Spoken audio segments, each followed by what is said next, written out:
Serving to Lead Wherever You Go by Charlaine Martin.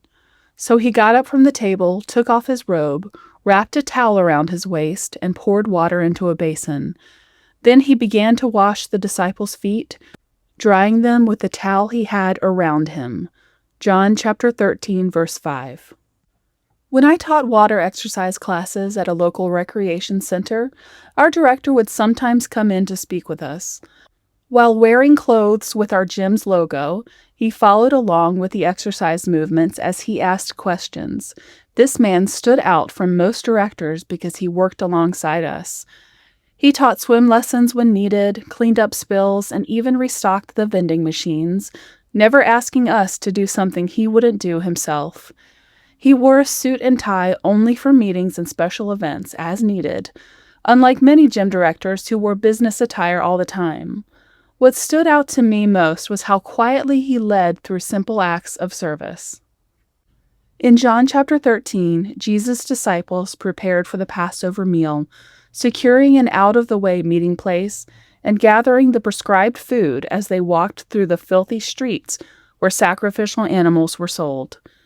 Since there wasn't a servant to wash their feet before the meal, Jesus took off his robe, filled a basin with water, and began washing their feet.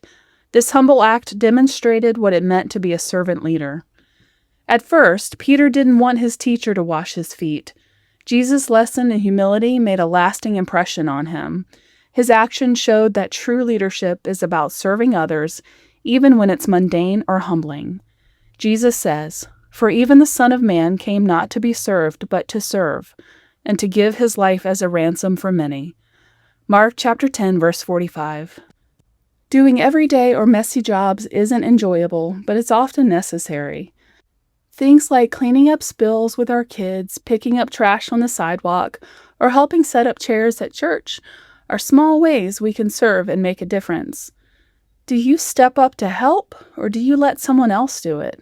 Real servant leadership, as Jesus demonstrated, means being willing to do what his example encourages, lead by caring for people and doing what's needed.